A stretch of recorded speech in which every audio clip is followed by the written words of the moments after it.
Welcome to another episode of Pound for Pound Boxing Report. I'm your host, Michael, along with my co-host, Kent. Joining as a special guest, the one and only Doodoo Brown, and Chris Caven. How you guys doing? All right. What's up, man? How you doing? Doing all right. Since, Chris, you were fairly new to the show, first time you've been on the show, let the folks know about your history in boxing and what you do. Yeah, I got a Facebook group, We Live, Eat, Sleep Boxing on Facebook, and I do boxing videos on YouTube from time to time. Chris Cabana at YouTube or Google me. Google my name, Christian Cabana. All right. For those who are new to the Pound for Pound Boxing Report, Pound for Pound Boxing Report is a show/blog/podcast that discusses all things boxing.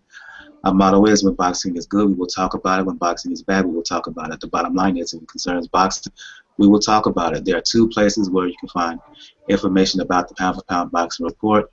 You can go to the blog page, and the link for that is p4pboxingreport.wordpress.com. And repeat that, p4pboxingreport.wordpress.com. You can also go to the podcast page.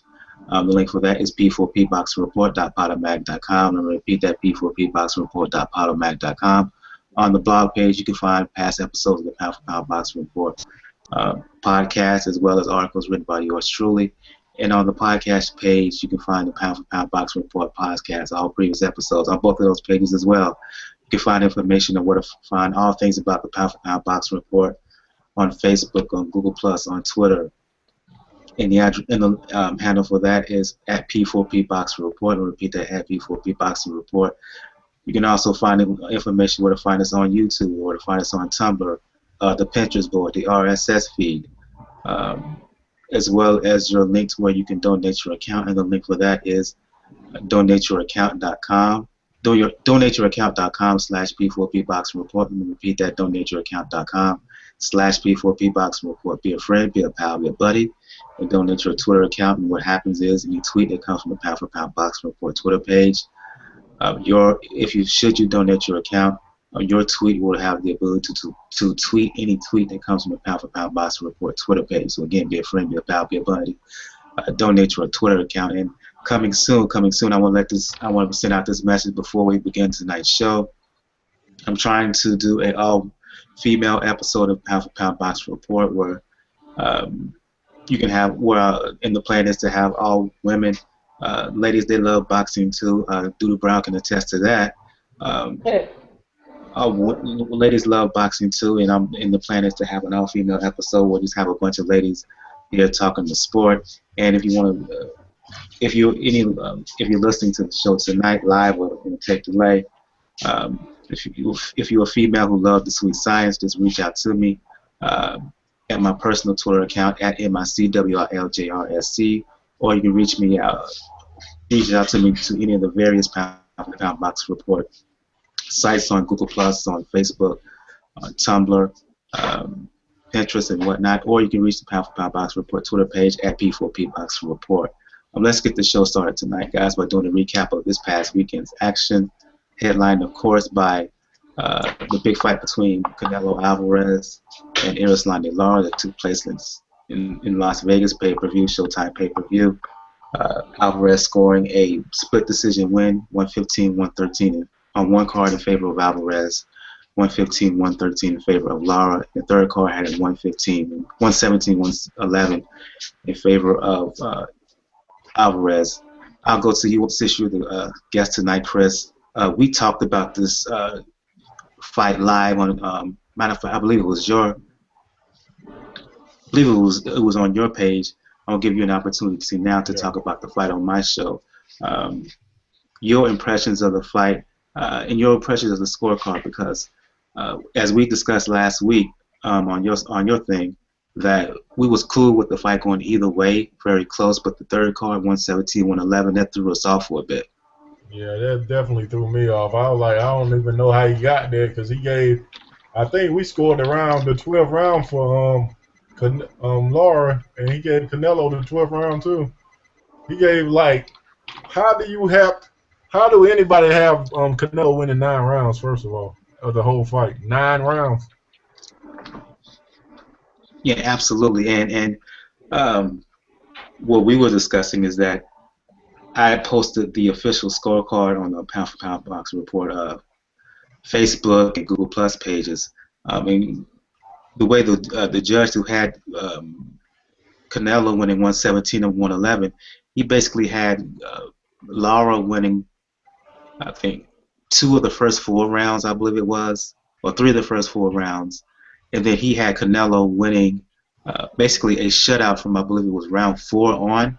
Um, you can comment, Chris, and then you can follow up Doodle Brown and Kent. That made no sense to me at all, because there's no way that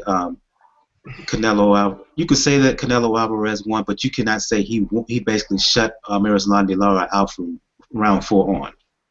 No, he didn't. I definitely disagree with that scorecard. I think he might have got up and went to the bathroom during the fight. Yeah. Because I don't know how the hell he got that scorecard. Because I had it 115, 113. If they would have had that Canelo, but 117, 111, come on, man, that was ridiculous. Yeah, absolutely. Your thoughts on the fight, D? I think they were just looking at the aggression, the vicious punching. He was trying to make the fight. I mean, there's a lot of variables to the fight. I don't know why they gave it to Canelo. Yeah, Lara looked good. I ain't gonna say he didn't look good. I knew he was gonna put up a fight, but he really didn't come to fight. He fought to survive. He fought to win points. You know what I'm saying? Them judges obviously wasn't feeling it. Because I had Canelo winning a lot of things all around. What was your, by the way, D, what was your score? I had it 117, 111, something like that. For Canelo? Yep. Wow, I disagree with that, but I'm gonna get back to you on that. I'll go to you on this one, Kent. I believe I'm not sure what was your score to the fight, but I believe you, as we was talking about in the before we began the show tonight, you thought the key was the fact that Canelo went hard to Lara's body and really slowed him down. He was really feeling the effects of the body punches later on in the fight. Yeah, I had it 115, 113 for Canelo. I mean, I have no problem with somebody, having it the other way for Lara. I mean, I know people who watched the fight like together, like 20 people, and 15 of them thought Lara won 115, 113. So, I mean, it was a close fight. I just felt the body work was the key to the fight. I mean, a lot of people, a lot of fans don't count body punching, but but a judge does, because that's ring generalship. You're controlling the ring. You're controlling the pace of the fight. And I felt Canelo really controlled the pace of the fight. He landed the harder shots, the more meaningful punches. He went to the body well. He struggled at times with control, like cutting off the ring, but I think that's a work in progress. I think he's getting better at that, but he still needs, to be more seasoned with that. And I just felt Canelo won the fight. I mean, I had it 115, 113, but it was clear who was winning the fight, who was controlling the fight. He controlled the whole thing, controlled the pace, he controlled, the ring in general, and he did what he had to do. I mean, he pressed the fight, and Lara did a lot of moving. He did land some good shots, but it wasn't like they were powerful punches, and it wasn't enough for the judges to give him Lara enough credit to win. So at the end of the day, I just felt that Canelo's harder shots and the body work were the real the real difference in the fight. Chris, I know you're going to have to leave us in a little bit, and thanks for being on with us tonight. But before you leave, I'm asking you this question. Last week on our show, we had a big discussion about the issue of weight with Canelo. It's pretty much known by most that Canelo, even though this fight was held at 155 pounds, that Canelo Alvarez has a difficult time getting down to that weight. I don't care what he may say personally. Those who are in the know that he has issues getting down to that weight. He should probably really be a middleweight at this point. Do you think that his issues, his struggle to get down to that 154, that junior middleweight area, do you think it played any role in his performance Saturday? And secondly, Um, Even though Canelo won, he had an issue, as far as I'm concerned, with cutting off the ring as Lara was moving basically all night. Uh, address those issues, the issues with Canelo, and whether the weight issue had a role in his performance, as well as far as I'm concerned, the flaw in Canelo Alvarez, his inability to effectively cut off the ring.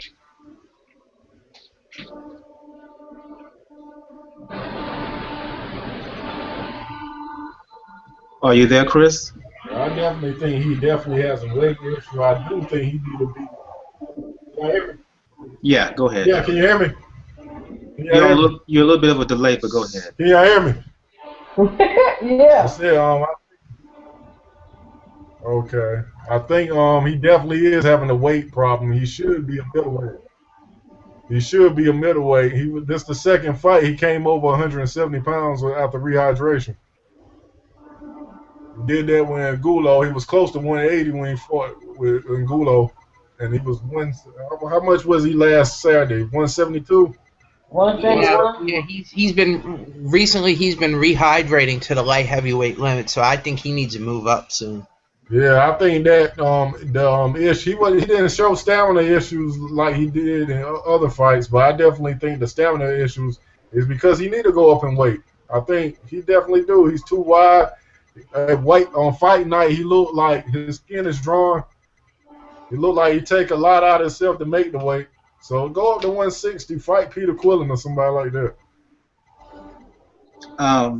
The future of both Canelo and Erislandy Lara. Look, Lara was talking about he wants a rematch. Let's face it, he's not going to get it. Canelo doesn't want it, and more importantly, Oscar De La Hoya doesn't want it. At this point, what do you think of the future is for Canelo Alvarez?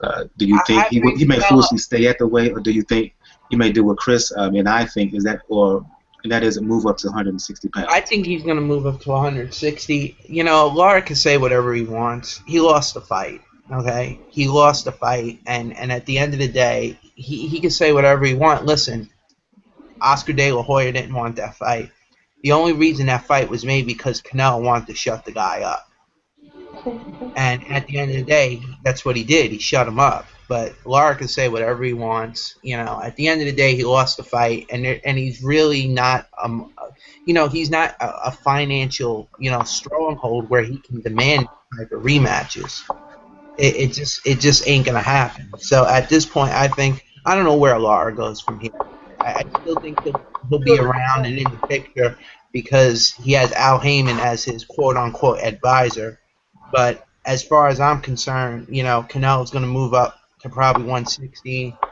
I think he'll fight Cotto at some point, whether it be the end of this year or the early part of next year. But I think that's the next fight for Canelo if he doesn't fight, say, like a Peter Quillen. But it looks like they may be putting Peter Quillen in with Danny Jacobs. That's what it looks like to me anyway. I'll go to you on this one, D, before we move on to the next fight. With Canelo, even though his body is telling him to move up to 160, how do you think he will do at 160 pounds? I have my doubts because of the lack of height and length on Canelo. I think he will have problems with taller, longer fighters who are just as big and strong as he is and can get to him. Your thoughts on the prospect of Canelo at 160 pounds? I think he should stay where he's at, even though y'all saying like, oh, he's looking drawn. But they obviously got him at 154 for a reason because he can rehydrate up to damn near middleweight or more. You know what I'm saying? So I don't see him running the middleweight too quick. I mean, who's at middleweight with a title? Cotto. I don't think he's ready for Cotto. You know what I'm saying? I don't think he should even take that fight with Cotto right now. I think he should stay where he's at. If he's still a young guy, his body can handle it right now. Like Kent said on the last show, it's gonna catch up to him eventually. But right now, he's good. He's good. He ain't got no problem. I disagree with that because he basically fought a non-title fight last Saturday because he didn't want to make the weight. Right. Well, this is the second fight in a row he's fought a non-title fight. He fought above the 154-pound limit against Angulo as well. And So did he have to make a payment to Angulo, or what fighter was it? Because he I couldn't think make it that was weight. Angulo. He had to pay extra money to Angulo because he couldn't make the contracted weight. That's 2 fights right there. He didn't make the Yeah. 154 limit. Well, I'm telling you, them guys, he ain't gonna be able to bring that power up to the middleweight. I just don't see it. He's not gonna beat Ed. I mean, you see how he's struggling. He's struggling right now with these guys at a junior middleweight. I don't see him bringing that type of power up to middleweight. I don't see him carrying it at all. But they best bet keep him where he is. So let's move on to the more to the other fights on this card. Abner Mares, coming off of his really shocking first round KO loss to Jhonny Gonzalez last year, made his return to the ring as he fought Jonathan Oquendo. 10-round bout, workmanlike performance by Abner Mares against Oquendo. He did okay. He won. He won clearly and decisively as far as I'm concerned, but it wasn't the most exciting fight. I'll go to you on this one, Ken. Your impressions of Abner Mares in his return to the ring? Did you think he looked hesitant at all? Was he your overall thoughts on his performance? I give it a B. I mean, he came out there and he did what he had to do. I mean, he fought a smart fight. He didn't go out there, going, full blown balls to the wall, like he usually does. I think after being knocked out, in the first round viciously by Jhonny Gonzalez, I think he fought cautious and he fought smart and he didn't really, commit, to when didn't take. He didn't take many risks, which I didn't expect him to do. I just think he wanted to get through the fight and win, and he did. He looked good. I will say that I don't know how the whole Virgil Hunter thing is gonna work, but he seems to be trying to box a little bit more, which I guess is good. But I think he needs to go back to being a little bit more aggressive. I think there's points in a fight where just like the fight dragged. Like usually when a Mares fight, usually with his aggression, there's a flow to the fight. This really didn't have a flow. It was more of a just it was just Mares boxing smart, doing the being cautious and not being as aggressive as usual. I'll tell you, Kendall did give him some problems. Kendall's a pretty experienced guy. He's seasoned. He knows he's been in the ring with top guys. He's come up short every time he stepped up, but he gave Mares some trouble. But I think Mares fought a smart fight, and it was exactly what he wanted to do. And now it's with Mares back on the winning track, it'll be interesting to see where he goes. And I'll go to you on this one, D. Because of politics and because of network beef and Cold War, all the other champions at 126 are the top rank. It seems as if Mares is going to get his next title opportunity. It's going to have to be a rematch with A. Gonzalez. And I'll ask you, D, and you can follow up, Chris. Do you think, judging off of this performance, do you think he's ready to step back in there against the Jhonny Gonzalez? Or do you think he still needs a couple of more fights to get ready for? Yeah, he needs some tune-ups. He looked rusty to me. He didn't look like the same Abner Mares. He didn't look the same. He needs some tune-ups. Get him back in and get his sharpness back. Get him back in the rhythm. His confidence back. He didn't look all that confident to me. You just can't take off like that and just jump in and think, only person can do that is Lord. Take off 3-4 years and come back and still dominate the game. These guys can't do that. They don't have that defense like that. They don't have that, you know what I'm saying, will to do in the ring, man. He definitely needs a couple more tune-ups. And when did he get Virgil healed? I'm not feeling Virgil no more. I don't know. I like what he says in the corner sometimes, but I'm just not feeling Virgil. I think that was a switch that he had made right before his scheduled rematch with Jhonny Gonzalez, which fell through. I think it was a change. I think personally the Mares, Mares getting blown out and around, I think that kind of screwed with his head a little bit.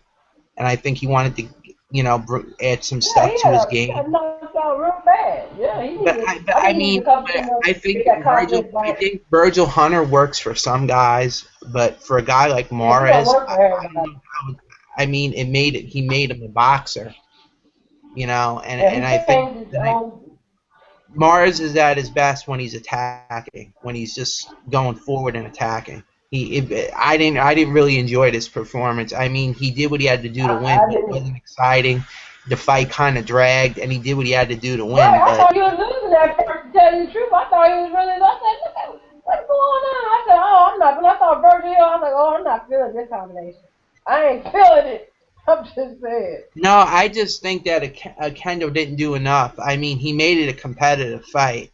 I didn't agree actually with the 98-92 scores. I think it was a lot closer fight than that. I had it 96-94 on my card. Yeah, I had it. I had it either that or 97-93. I didn't think it was 98-92 by any long. I don't think Mars dominated like that.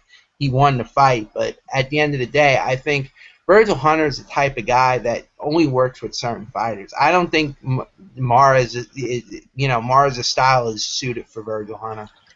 Chris, your impressions on Abner Mares, and how long do you think it would be before he gets ready for Jhonny Gonzalez? Now, keep in mind, Gonzalez, he could be up and down as a fighter. One fight he'll look sensational, the next fight he'll look ho-hum and just lose when he's not expected to lose. And joining us live right now is the Black Burger Sugar himself, Natty Dread. How you doing, sir? That's Turner in the building. What's good? Absolutely. Chris, your How you feeling, girl? You good? Hey man, I'm hanging in there, man. Till they start all these dang old surgeries, man. I'm going to get to that. I'm going to get to that after this. But Chris, your impressions on Abner Mares? I wasn't really impressed. I think he just trying to get in the flow with Virgil, but I think he needs 3 more fights because I don't see him beat none of the top guys at 126. From what I seen Saturday, the X-Men will murder him. A lot of guys at 126 will murder him. I just don't see him beating the top 126 right now. That's what I'm saying, man. He just didn't look all that good to me. No, listen. I'm going to tell you right now, Abner Mares should not be at 126. This is a guy that should be at 122 pounds. I mean, he's too small. If Mars was to say to work with, to end up being like used as an opponent in a fight against a top ranked guy, and they clearly run 126 pounds at this point. I just don't see him beating any one of those guys. I don't see him beating Donaire. I don't see him beating Lomachenko would kill him. I don't see him being Lomachenko at all. Yeah, he'd kill him. He don't want no Nicholas Walters either. No, he might have a good chance against Gary Russell because I mean they both don't belong at 126. Right. Yeah, that's a good point, but I don't even see a guy like Mares beating Vetyeka personally. I just don't see it. He's a small guy at 126. Right. He should move back to 122. I mean, at the end of the day, I think him and Santa Cruz would be a hell of a fight. I think that would be a good fight. I don't think he could beat Carl Frampton or Santa Cruz. Well, you know what? But I think it'd be better fights because they're more his size. I mean, I think Frampton would smoke him. I think Santa Cruz would probably beat him. Don't even bring up Rigo. Why would anybody bring up Rigo in a conversation? It's not like anybody wants to fight him to begin with. Before we move on, before we move on, I should have mentioned the surgery. I meant to ask you this when we began the show, Doodoo, last week. Of course, the show was dedicated to you. For those who don't know, Doodoo Brown, a cancer survivor,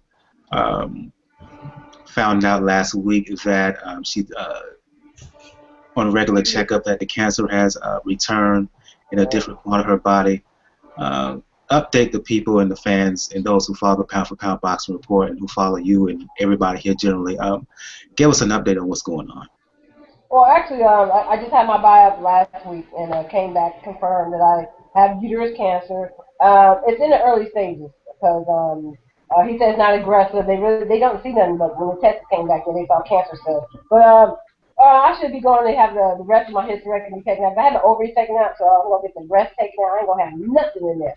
They going to take everything out, and hopefully it's still contained. I haven't started stage yet where they find out if I'm in stage 1, 2, 3, or 4. 4 is bad. 4 means like you got months to live. So I don't think I'm like that because he said that he didn't see it. And it's really early. So I'm praying that it's in stage 1. And if I have the surgery, man, I'm good. They don't think I have to have chemo or radiation. So my spirits are good. I'm just like, wow, it's in my DNA. My mom passed away from it. My grandpa passed away from it. Aunties. So it's something I gotta live with, man. Yeah, we definitely got a prayer to you and best wishes to you, absolutely. And oh yeah, that don't felt keep good. up. That felt good, man. I appreciate that.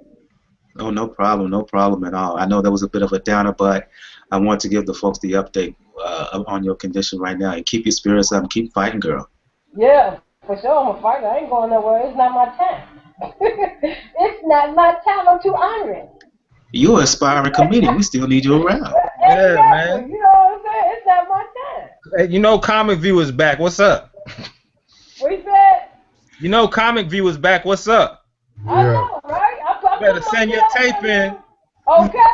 Did you see my last episode? I loved it. You got Aunt Laura back up there. Oh my fucking god. But yeah, man. I should be having surgery like around September, and then recovery. They say recovery's only be like a month, so I'll be up and at it. It's all right.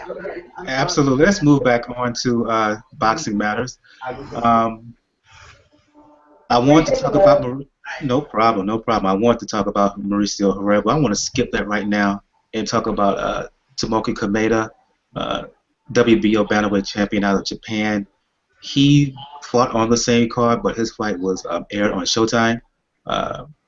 He scored a 7th round KO stoppage, terrific body shot over a Thai fighter by the name of Singyu. What's interesting is that Kameda, part of Kameda trio of brothers over in Japan.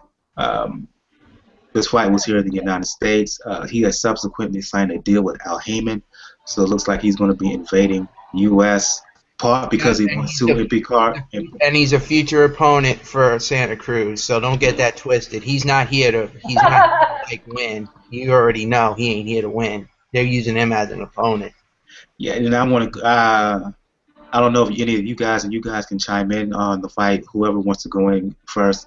Your impressions of Kameda in his performance a Saturday night. Kent mentioned he was for Santa Cruz. What kind of mark do you think that Kameda can make here in the United States, given his signing with Haymon? Honestly, anybody can jump in. Yeah, I'm going to jump in and say right now, I'm going to tell you right now, I don't think he's here to win. I think Haymon signed him just as an opponent to somebody like Santa Cruz or somebody at around that weight. I just don't see them doing anything with him because, first of all, number one, he sort of against a guy he was supposed to handle on Saturday. He struggled. I thought the other guy was beating him. It was a close fight, but I mean, he looked good. I just think there was a point to just being outboxed. I think at times he wasn't busy enough.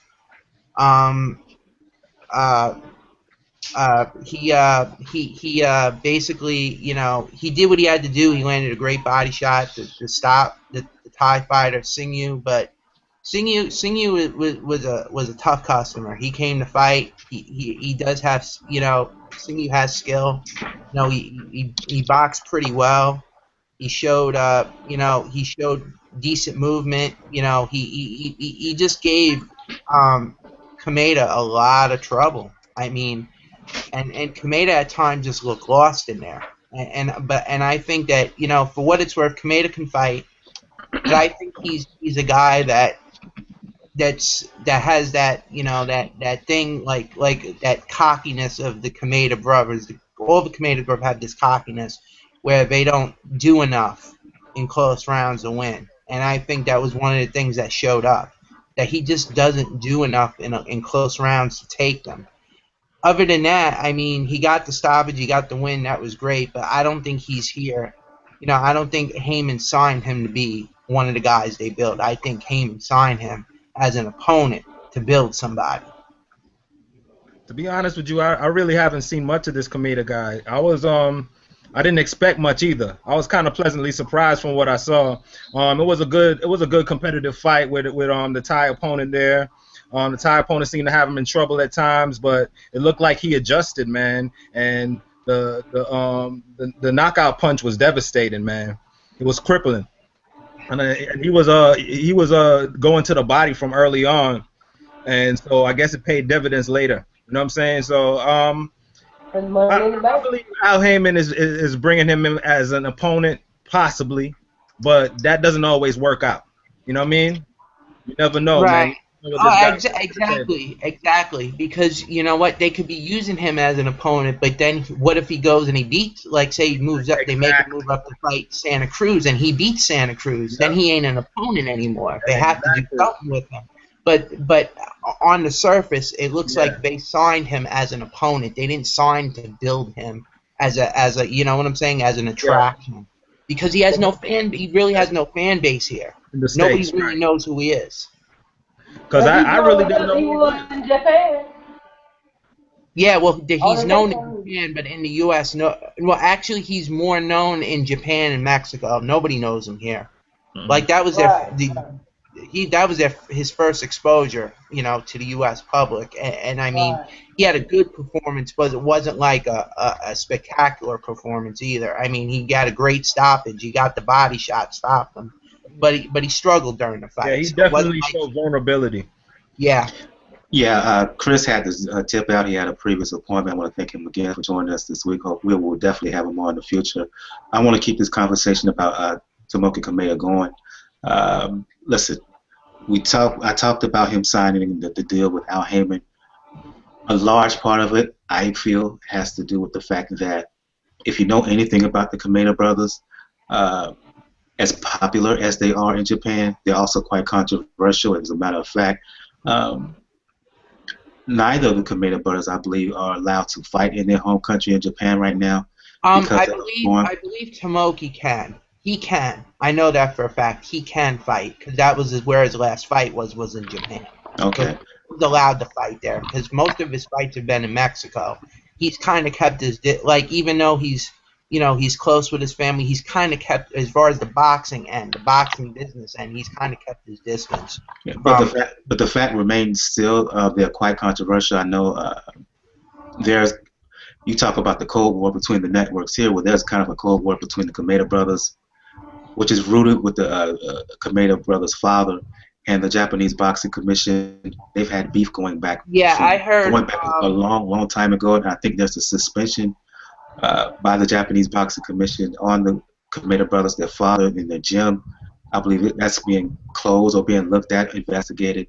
It just overall messes with Kameda brothers. I think that has a large role, some role, I should say, in why Kameda is deciding to move ship and move operations here to the United States. And there's also rumors that Koki is possibly going to fight here in the U.S. because he's having some trouble as well. And well, the rumor is that he's about to sign a deal with Haymon as well.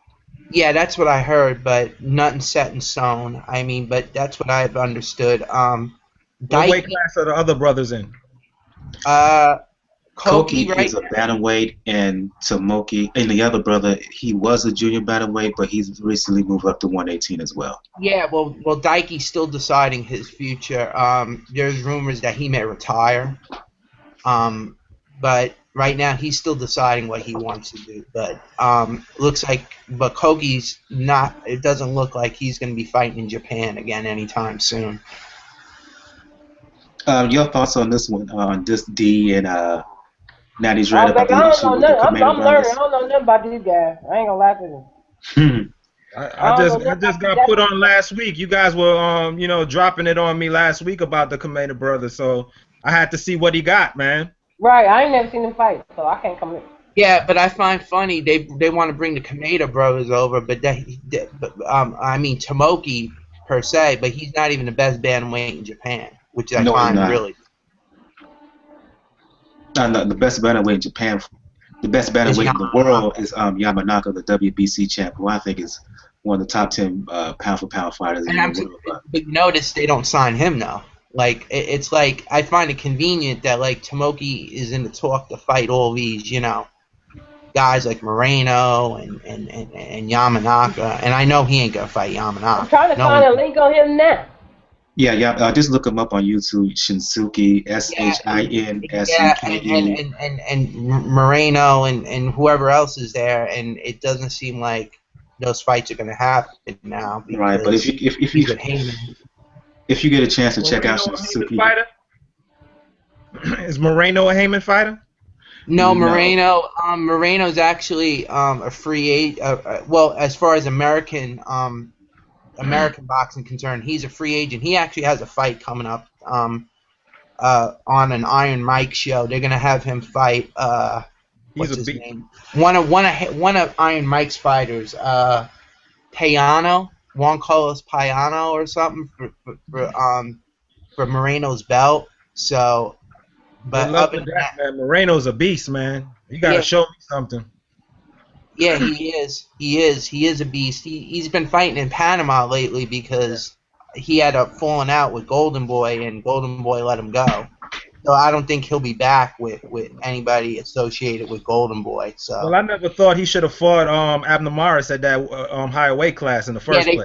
They forced him into the fight. They kind of forced him. I think Abner Mares should have fought him at his weight class for his belt. If he was I don't think he would have done as well at 118. Nope. He would have got his ass kicked. Anybody see that Jeff Lacey fight? Ah! I'm just saying. But I will say this. Well, let me preface it. Natty Dre, we was on another channel talking about that as well. I forgot the name of the guy he's fought. I think Humberto Savine. Look, Lacey he was knocked out so bad that he said after the fight he said he saw one guy at the weigh-in and another guy at the Listen. But everybody was saying that he's come out with some proof. Like he's really like broken it down. Like Dude, I've looked at this man's photos. That man just rehydrated, gained weight. That is the same guy. Same number, same. Let me tell you something. That Parabon was the biggest super middleweight I have ever seen. He looked huge. They were light heavy. They were light heavyweight. Light heavyweight. I'm sorry. Yeah, I'm glad I'm not the only one that saw that. He looked like a cruiserweight, at least a cruiserweight. Right. See, this is the thing with Savine. At least 200 pounds. Yeah, and I think that's where the confusion is coming in. He like his issue with Lacey's claim is that it wasn't the guy at the weigh-in. Right. And I think he may have a point. It may not ever get proven, but I think he does have a point because that was a big man he fought. The guy. Well, he would have to have a twin brother because that guy looks just like the same person to me. I'm sorry. I gotta see the weigh-in myself to be sure, but the guy I saw on fight night was not a light heavyweight. No, that was a cruiserweight. That was a cruiserweight. Whether it was somebody related to Savine or the man himself, that was a big man. And he wasn't fat. He wasn't like Chad Dawson. He wasn't fat. Yeah, Savine. He looked like a muscle right there. That dude looked like a Hulk for a light heavyweight. I saw that Natty mentioned it, and I saw that fight while we were talking. I'm like, oh my gosh. I knew it as soon as he got in the ring. I'm like, Lacey's dead, man. Mm-hmm. Yeah, he tried to murder him. Dead man. He is a dead man. Lacey's still a 168. I don't even know why he's fighting up. He go down, right? I don't even personally. If he wants to keep fighting, I understand. If you got bills to pay and you need to keep fighting, but. Well, that wasn't a good look. If he wants to continue to fight and make money. Well, I mean, you gotta give the guy credit. Dude was rabbit punching him all the 2 rounds. I mean, he was literally beating him on the back of the man's head. Yeah, but the point is, Lacey kept turning. Exactly, and putting his head down. Kept putting his head down. He kept turning. That's why he went. Listen, at the end of the day. I see where Lacey's coming from. The guy was way bigger than the guy at the weigh-in. He But said at he the was end of taller the than day, there's him. no proof. There's really no proof, you know. But No, I do see where he's coming from now. Is there any footage of the weigh-in on YouTube, Daily Motion, anywhere? I've No, just seen not that I photos know on of, Fight News. yeah, but I've just seen photos. there, all I seen was photos, and Mm. I think he's got a I think Lacey does have a point. I don't know how big Do you good of think Mike Tyson would do some stuff like that though? I I don't know think if that guy's listen, Mike I'm Tyson's gonna just fighter. say this. I'm gonna just No, say that's this. Mike Tyson's fighter. He's in his It camp. is? Yeah. Let me tell you something. If it ever came out that was the case, it wouldn't surprise me because this is boxing. Anything goes in boxing. That's a shame. That's a shame. They could have killed that man. They could have Exactly. killed that man. There's weight classes for a reason, people. Absolutely. Let's move on Exactly. and go to the news segment of the show. Listen, it broke last week, I believe it was, that Mayweather and Maidana II is going to happen in September. The press tour has started. I'll go to you on this one, Natty Dread. Look, they got into a bit of a shoving match. What was it, yesterday? During the press conference. Yes. The usual Yeah, back and forth and 15. stuff talk. Your thoughts about what's been going down on the press tour between Mayweather and Maidana in set up for their rematch in September. Well, as you remember, man, the last fight didn't have. Excuse me, as well as I should say the actions of Robert Garcia. As well. As you remember, the last time for the last fight, they didn't have much of a press tour or much of a promotion for the fight. They just kind of jumped right into it. Right. And as a result, you know, the pay-per-view numbers wasn't too hot. It wasn't what they expected it to be. You know what I'm saying? So at this point, I believe, you know, I'm sure there's some true animosity going on there a little bit, but I believe they're really trying to pump it up just to make sure that people are interested in this fight, because there's a lot of people out there that are not really interested in this rematch, but just to make sure people tune in, they're kind of setting out some kind of storyline, you know what I mean, to get the public interested in it. You know what I mean? These guys, listen, Robert Garcia is saying all of this stuff right now. Robert Garcia also said that Floyd Mayweather is the best, you know what I'm saying, and possibly the best to ever do it. And he's given Floyd Mayweather all kinds of props in the past, and now all of a sudden he's fighting like a bitch. Yeah, right. You know what I'm saying? I mean, it's kind of theatrical to me, to be honest. Yeah, this is why. You see, the thing is, it is a theatrical show. The animosity is completely built up and staged. I don't think it's real. Like, I hate you. I think I want to beat the hell out of you in the ring. It doesn't seem like that to me. It seems like a lot of built up, you know, staged animosity. I do believe some of the stuff Floyd did in the first stop was kind of a little bit made you think. Like, you know, it's the first time you ever heard him say, you know, a fighter was dirty. You know, he getting low blowed. He can't win. Like that. Those are the some of the comments that were interesting to me. I'm not saying they weren't, you know, contrived or built up or staged to be that way, but at the end of the day, I think there's you know, I think Maidana may have gotten into his head a little bit, especially from the first fight. I expect, like I said, I expect Floyd to win the rematch. I don't think it's going to be a dominant performance. I think he wins. But it just seems like a lot of, you know, built up, you know, animosity and you know, Look, I understand what you're saying, stage Ken. Look, hype to sell the fight. That's all it is, because you didn't even get that impression from the first fight that there was any animosity. What changed in the matter of a few months? because Robert Garcia and Maidana really truly believe they won that first fight. They do believe they won the first fight, but do they? Right. And they not being able to use his own gloves. That's what they basing it off of. That's where all this comes from, because he didn't get to use his gloves. Yeah, but do you think they're out? But do you think there's a reason for them to go out and be angry? I mean, I But understand. they're fighters for one, and they're calling each other bitches and stuff. I mean, I don't know if you ever been in the ring. I fought off and on my whole life for like 15 years. It don't. If you're a fighter, it ain't gonna take much to piss you off. Oh no, I That's I what I'm agree, saying. but I don't. But Okay. I just got the impression that they're not. It's not. Like it's not true animosity. It's being played up to No, sell. I really think it's true. I mean, look at Floyd's side of the table. The dude tried did every dirty tactic you can think of to Floyd. He tried to kill him, man. He was kicking him in the dick and all this stuff. You know what I'm saying? I mean, Floyd's like, damn, if you ain't got, if you good, you say you is, you ain't got to do all that. Yeah, but you got to understand too that also Maidana don't care he's Floyd Mayweather. Maidana's going in there to win the fight. He don't care what Floyd is. He don't care if Floyd Right. thinks he's the best ever. True. And That's they like, Floyd, stand your ass still. They expect Floyd to stand right there so this man can get off his punches like he did Adrian Broner. That's what they want. That's what they Yeah, have I it all know. in their head. I do understand where you're coming from there with the gloves but at the end of the day, Robert Garcia has given Floyd props. So this change in We 360. got to give him some kind of credit. The man's undefeated. He ain't never been beaten. You understand? He's the best And ever so far. even his brother says that Floyd is his favorite fighter. His brother's all up in the Mayweather gym and all kinds of shit. Mikey Garcia, yeah. Right. The man he's on top of the food chain. He's That's a nobody's little beating him. silly.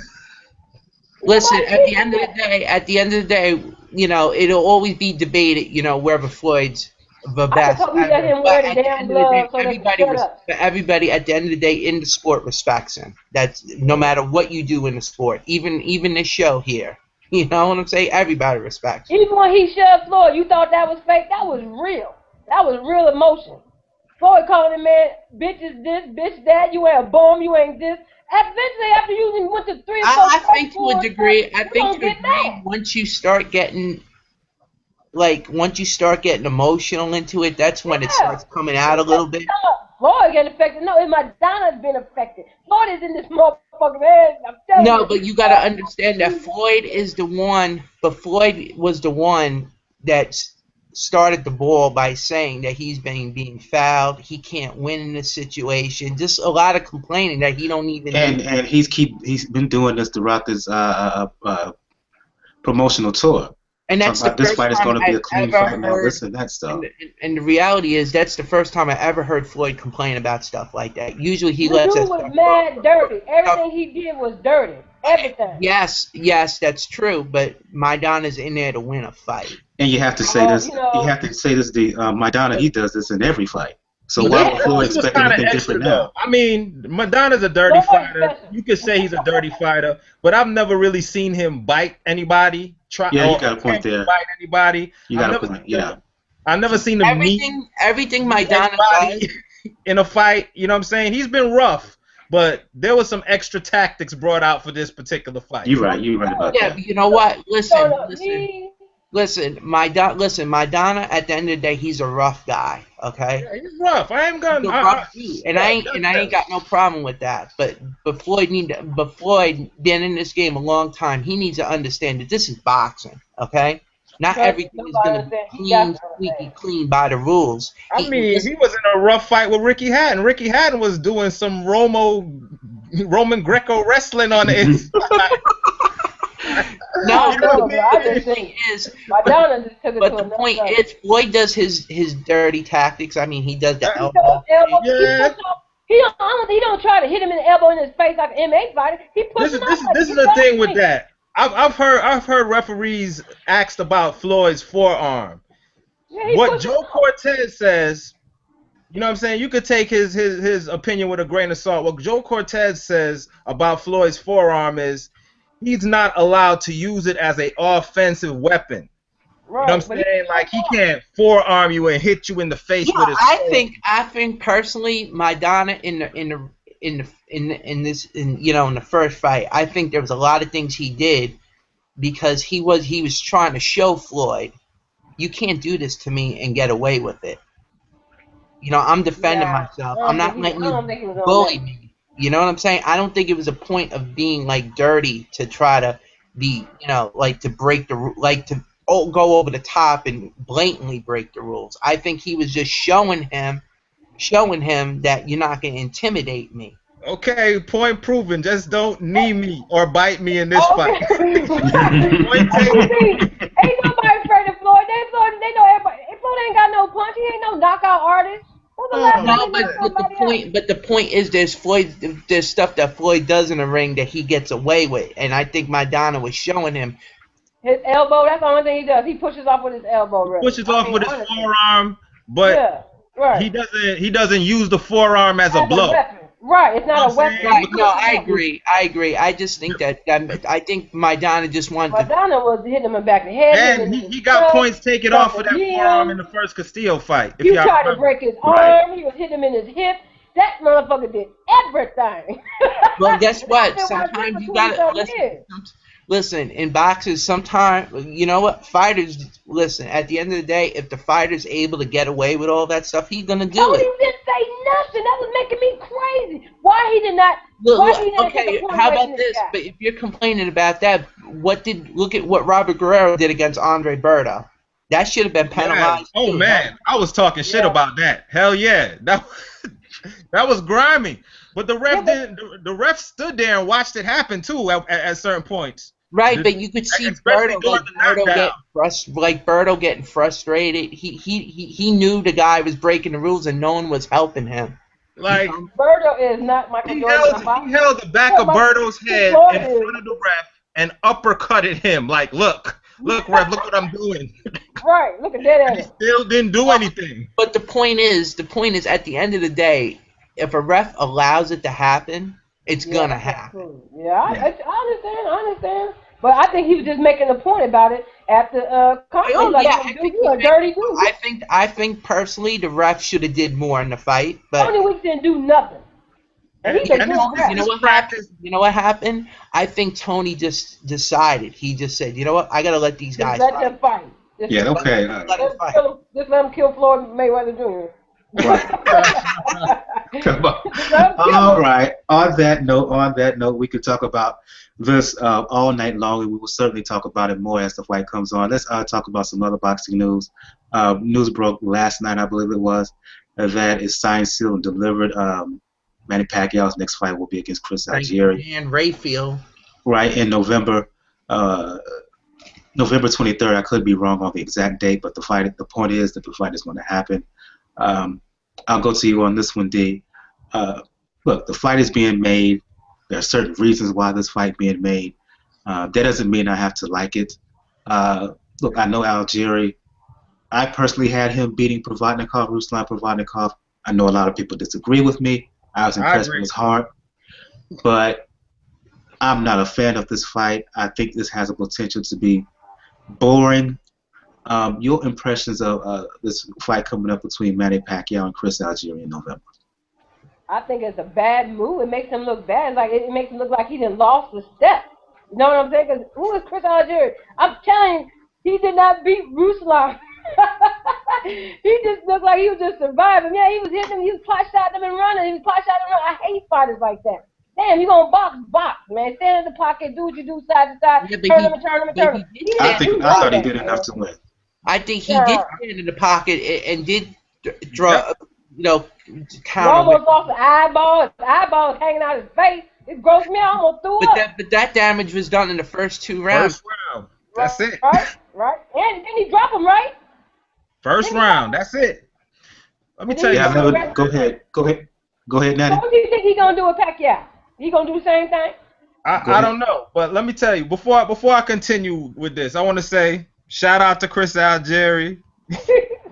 He shouted me out on Twitter. He retweeted my shit. You know what I'm saying? He comes into one of my favorite MC's records. You know what I'm saying? Rakim, don't sweat the technique. You know what I mean? The God MC. So shout out to you. But man, let me tell you. First of all, I might have took a glimpse of Chris Algieri one time before this fight, and on Friday Night Fights, right? And I didn't really think much of him at that time. I expected him to lose this fight against Provodnikov. But what I saw in the ring, I was pleasantly surprised. I know Doodoo Brown gonna disagree with me, but Provodnikov had early success. First round, that will be it.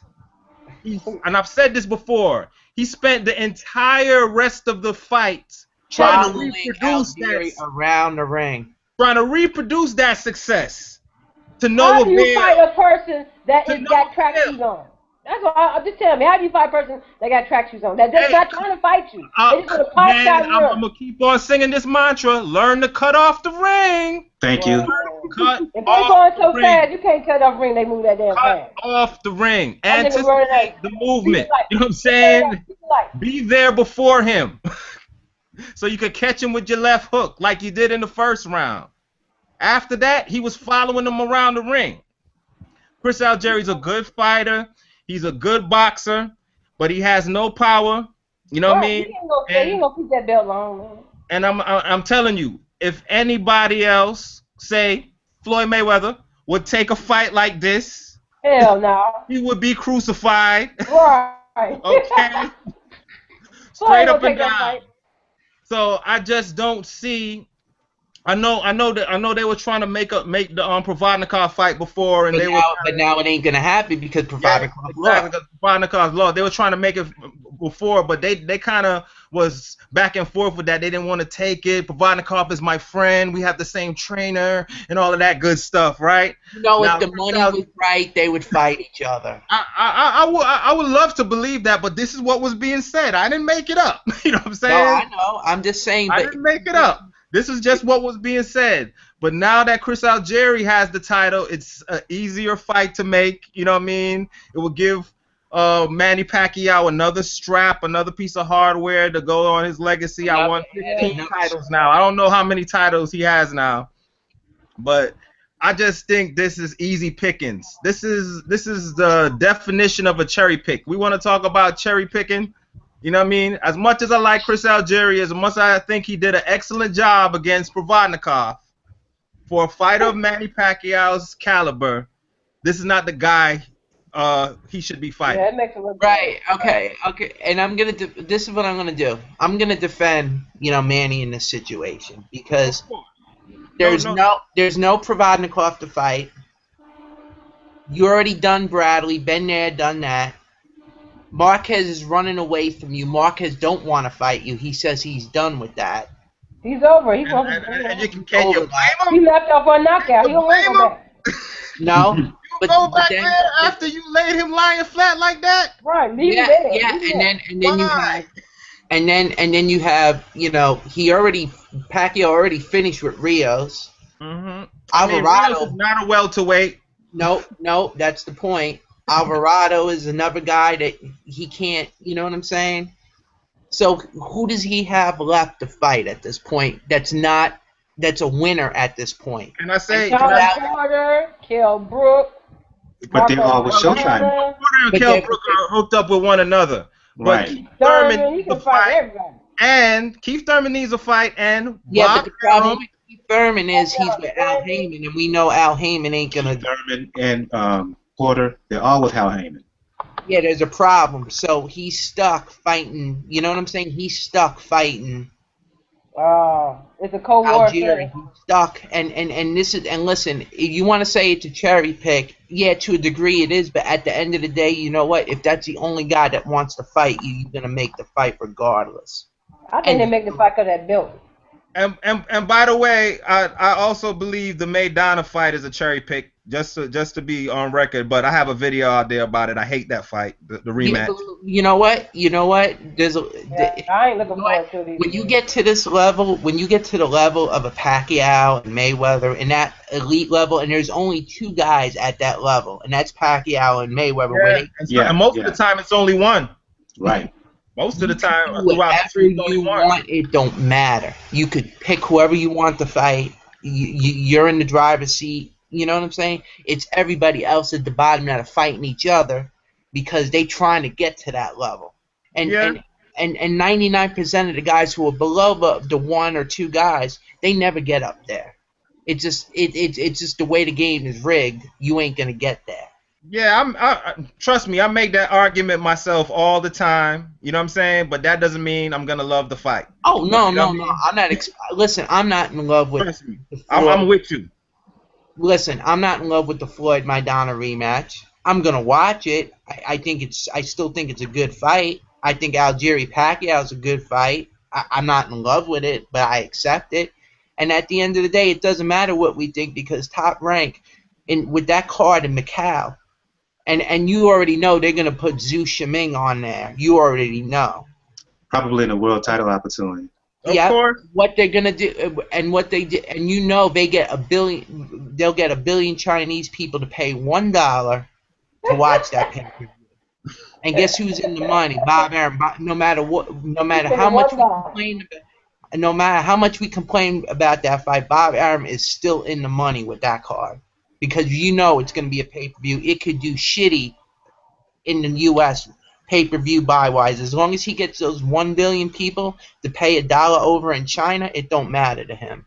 That's why he got Rigo fighting in China all the time instead of Miami, where he'll sell out. Yep. Yep. But you already know that after Saturday, that's it with Rigo and Top Rank. It's done. It's done. A wrap. Absolutely. One more news story. This wasn't on the docket, but I'm mentioning it anyway. News broke today in a story by Boxing News 24 by Dan Ambrose. There's a possibility that Bernard Hopkins, may fight Sergey Kovalev November 8th at Barclays. According to the story, Hopkins said that that Golden Boy President Oscar De La Hoya is in talks with Kathy Duva for putting the two together in a fight. Quoting here, Kathy Duva is talking to Golden Boy, and Oscar is interested in this fight too. I'm still promoted by Golden Boy. They're still my promoter, and we would like to see this fight happen. Hopkins told RingTV.com, the goal is to beat Kovalev and then go after Stevenson after I turn 50. So I want to make more history. I'll go to you on this one, Dredd, and then to you, D, and then you can follow Kent. Your thoughts on this breaking news? Do you see, supposedly there are talks, do you see this fight happening, or is this just discussion just to tease folks? I think this is the direction that Bernard Hopkins always said he wanted to go, actually. You know what I mean? Happy birthday to me. If that fight takes place, that would be on my birthday. You know what I'm saying? November 8th. All right. Happy birthday. Kovalev, finally he's up for the challenge because Bernard Hopkins has called him out before and he chose to go the Nathan Cleverly route. You know what I'm saying? So I think because he was the Bernard's mandatory at one point, and he offered to defend his title against him. So I guess Kovalev think he's the man now. So get past this guy from Australia who nobody knows. Look good. I'm just saying, look good, and let's see what can happen. Man, look, I ain't gonna disagree with you. Your thoughts on this, D? Sergey Kovalev is gonna kill him. I'm telling you, he's gonna retire Bernard. I like Bernard. Don't get me wrong. He's a trooper. He's a warrior. But Sergey got some. That man he gonna come straight at him. Oh, he can't run all night. That's what the alien wants. Man, he's crazy, man. That shit. He's crazy. I'm telling you, Sergey might end up knocking that man. We ain't never seen him knocked out. We might see him knocked out that night. I'm telling you. That man ain't got legs like no kid. That man 50-some years old. He can't box around that ring. And that Australian guy, the young cat, he was inexperienced. He had power, but he didn't know how to fight. Kovalev knows how to fight. And he's determined. He's confident. He's gonna kill All right, man. Kovalev cannot beat Bernard Hopkins. He gotta show me that in the ring. You crazy. We gonna see it. Yeah. Your thoughts on this kid? I personally think that I think this Kovalev is a top opportunity than Stevenson. I think Hopkins will wipe the floor with Stevenson. I think Kovalev. Right, but I think I personally think, do you think this is going to happen? I think it will happen, and I think it's a 50-50 fight. So do I.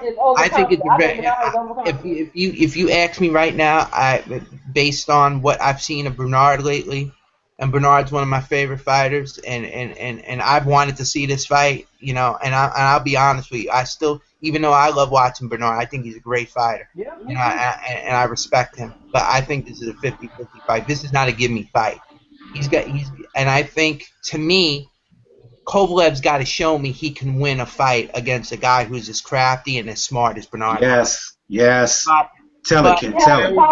what makes Kovalev a tough proposition is the fact he's busier, he punches hard, and he knows how to cut off a ring. So it's going to be a very interesting fight. I'm looking forward to it. I think the fight will be announced once Kovalev gets past Caparello. And the reason why they just put him in with Caparello is just to keep busy fight. That's all it was. It wasn't like to, you know. Go ahead. I was gonna say, and look who looks stupid here, Adonis Stevenson. And guess what? Because Stevenson probably sit out the rest of the year now. Absolutely. While these guys are fighting. He thought he was gonna have that fight with Hopkins this year. Now he's got. That's why he bolted. And now what happened? Adonis, wait in line. And Kathy Duva, working her magic under the scenes. So okay, you don't want to fight us, Stevenson? Yeah, we'll go around the side door, make up the fight against the guy who you really wanted, like Adonis Stevenson. We're gonna make that fight anyway, and you and guess what? We're gonna leave you out hanging. I haven't gotten no inclination that Kovalev's the type of guy that'll duck anybody. I think he wants this fight. I think this is the fight. Yeah, he wants this fight. That's not gonna work. He's wanted a defining fight, and I give him a lot of credit for even wanting to entertain the thought of fighting Bernard Hopkins in the beginning. Because most people say they want a big fight, and then they're like, nah. They're like Adonis Stevenson, who said, yeah, we'll fight Kovalev. Then you see him splatter Salak all over the ring. Then you're not sure you want to fight him anymore. I think Stevenson did want to fight Kovalev. The thing is, what happened was once he signed with Al Haymon, HBO didn't want to do business no more. And sometimes I wonder, man, these people with billion-dollar corporations, how they act like children so much. You know what I'm saying? No, I'll be honest with you. I'll be honest. I'm on the other side of the fence with that, but I'm gonna tell you right now. Mm-hmm. I got the feeling after Kovalev splattered Salak all over the ring, I got the feeling that Stevenson probably said to himself, "I don't want this in my life. This could happen to me. This could." Why? Salak knocked out before against a lesser opponent. Right, I agree with that, but but the way Kovalev did it, though. And for me, just because you say you want him doesn't mean that you really mean it. Sometimes voice inflection and tone matters when folks answer a question. And when Stevenson is asked about Kovalev, he's not that direct. He'll say yeah, but for the right amount. He'll say yeah, but under this condition or that condition. You ask Kovalev, boom, I want it right here and there. Because you know where Kovalev is now? Kovalev is in his early 30s, late 20s, right? Am I correct on that? Yes. Yeah. Stevenson, first of all, before I say this, everybody's not Bernard Hopkins. Stevenson, no, nobody will ever be Bernard Hopkins ever again. Everybody is not Bernard Hopkins fighting way into their 40s at a high level. You know what I'm saying? Stevenson is 38, 39 years old. He 36, is trying to. No, he's older than that. He's older than 36. Okay. Right? He's trying to cash out at this point. Do you think he's lying about his age? Is that what you're trying to get at? No, I think he's old. He started late. He was in prison for a good amount of time. You know what I'm saying? Dealing with them legal issues. So that took a lot of his career out of him. I'll tell you this. At this point, he's at the tail end of his career. You know what I'm saying? So he's really trying to cash out, get money fights. You know what I mean? Yeah, That's it. I think he's like 36 or 37 years old. So I see where you're coming from. He wants big fights, but at the end of the day, it was a fight that we wanted to see, and it was a big fight. It still was a big fight, no matter if he won or lost. It was still a big fight. It wasn't like Bernard Hopkins. No, right? no, you're right. It wasn't like Right. Bernard Hopkins. Trust me. And No, Bernard Hopkins is a Hall of Famer, an all-time great. Exactly. He was being offered the opportunity to get in the ring with Bernard Hopkins for bigger money, you know what I'm saying, and bigger prestige for Right. beating. So, Go ahead. yeah. So at the end of the day, I see where you're coming from, but it was still a big fight regardless. It would have You know what I still. mean? So Kovalev, at the time, he's a WBO champion. You know what I mean? And I have my opinions about the WBO strap, but it is what it is. You know what I'm saying? It is what it is. It is what it is, right? He's a WBO champion, and you know it was a unifying thing, and you know going on HBO, but it's not a pay-per-view. It's a championship boxing at best, boxing after dark at least. You know what I'm saying? So it's not as big as getting in there with the living legend. It's just not. You can't compare the two. Nope. No, you're right. You're right. I think You're he better right. fight Stevenson before he fight Copeland, for real.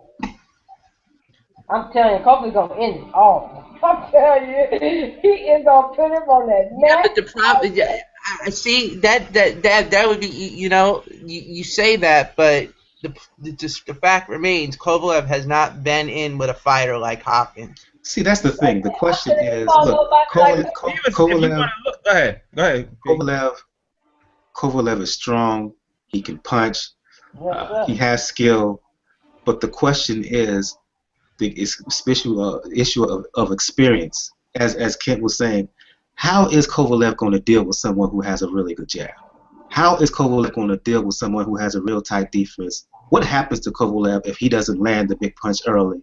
If he doesn't land the big punch early, does he get frustrated? Or better yet, what happens if he lands on Hopkins and he finds out he can't hurt him? Listen, we've seen Bernard Hopkins fight punchers, big punchers, reportedly big punchers. Might add you. We can start with Tavares Cloud. Antoine Eccles, you want to go back? Yep, go back further than that. Antoine Eccles, I think he's a middleweight. a guy that we were talking about before, Howard Eastman. Mm-hmm. Guys That's why he was a middleweight. and guess what he did to them? He made them look bad and foolish. And it's also the question about psychological warfare here. Hopkins is a master up here mentally. He can play games with you before the fight. He can play games with you during the fight. Kovalev hadn't been in that kind of battle where his mind. See, Kovalev, as impressed as I am with him, everything he's been doing has been physical. How will he deal with someone who will put the mental strain and pressure and give him the certain kind of different tactics in the ring? We haven't seen it yet. He's going to attack all night. But Hopkins can adjust to that. And another thing, He ain't God. He can be beat. and another thing, if Kovalev was not ready for Hopkins before he fought Cleverly, right? That's who he beat for the title, right? Nathan Cleverly. Yep, that's who he beat. Right? But the point is also he was not ready for Hopkins then. Who has he fought to prepare him for Hopkins now? I mean, I think the guy that's pushed him the furthest, as far as I know, as of recently, was a guy that was, that didn't fight in over a year, and that was Cedric. What's his name? Agnew. Exactly. He didn't look that good in that fight. He got the knockout, but he didn't look that good in that fight. Yeah, because you know why? Because Agnew wasn't a guy that was going to stand in front of him all night. Yeah, eventually, Kovalev got to him. But the early part of the fight, Cedric was moving around the ring. Yeah, he played tight defense. Yeah, that's the thing. Hopkins is a master defensive guy. He moves his head. He uses the shoulder. Listen, it's a whole. Ask Shumanov about that. Listen, Shumanov. Listen. At the end of the day, Shumanov had plans of doing everything, of using his physicality against Bernard. And at the end of the fight, he was the one that got knocked down. He was the one that took a count at the end of the fight. All he had was power. He had no skills. Shumanov had no skills. He thought he had some skills. He thought, listen. Just because, at the end of the day, you know what Shumanov did, accomplish, he did become a world champion. It wasn't like he was, a complete, He didn't have enough experience against Bernard. No, and to Dee's point here, The fact that Shumanov really didn't have a trainer, I mean, that was just stupid. Yeah, Listen, but the dude was listen, not a guy or nothing. Shumanov is just a guy who's a physical guy, who's a strong He guy. was getting by on his power. He was getting by on his power, and he couldn't do that with a crafty. Oh, but he think he's some kind of slickster. You see how he leaves his hand low, his left hand low. He think he's a slickster though. Who? Shumanov. He thinks he's a slickster. Yeah, No. And I'll tell you this: a lot of the fighters from that part of the world, especially that Russian part of the world, they're taught like to keep it, like in certain countries they're taught to have that style. But Shumanov was never. You would never confuse Shumanov with a slickster. That's for sure. No, not at all. Molasses. Sergey is going to pressure Bernard all night long. All night long. All night. Bernard ain't got no power to knock that man out. Shumanov looked like a fool. That's just straight up. He looked like a fool. And you know, we could argue that he lost to Campillo twice. Just saying. So Campillo's a very difficult guy to fight. Yeah. He doesn't make. Listen, look at the guy that looked pretty damn good against Stevenson. Looked bad for about 6 or 7 rounds, and that was from Campillo was kicking his ass until he got caught. Was making look bad against Campillo until the 6th or 7th round. Yeah, I mean for the whole fight, Campillo was whooping that ass. He just couldn't knock him out. Right, and that's the thing. That's the thing with Campillo. You cannot look good against him. Yeah, let's before we move on, we could talk about this again all night, but let's talk about the fight that's coming up. But before we do that, I want to read some of the comments in the chat because Sean Newton is going off here. He's been going off all show long. You know how he do.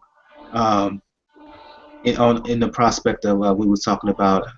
What did Sean Newton say? What did he say? Let's read some of the comments he's been making about. He talked about Canelo Alvarez. He says he would like to see Alvarez fight Cotto at 160 pounds. Alvarez versus Cotto at 160. Let's do it. He's talking about Manny Pacquiao. He said Manny Pacquiao isn't really a 147 pounder. He talked about our discussion with Algieri. He said Rios was bigger than Manny on the fight, and so will Algieri.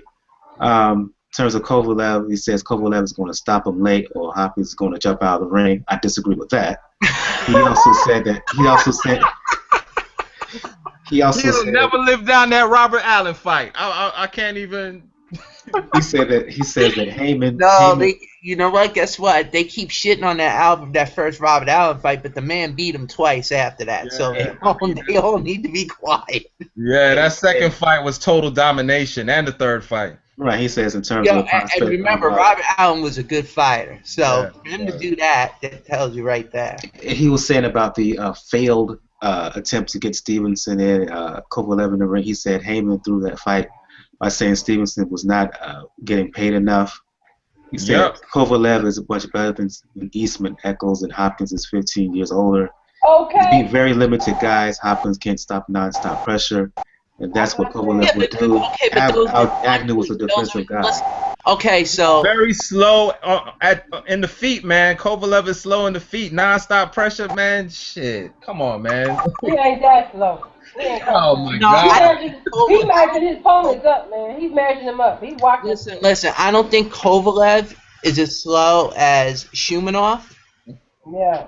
But he's not Mr. Swift either. Okay. No, I'm not saying that. But this dude he's watching. He got a lot of heart, a lot of determination. I ain't seen Bernard fight nobody like that. Okay, but Shumanov had a lot of determination too, and he was fighting for glory. What did that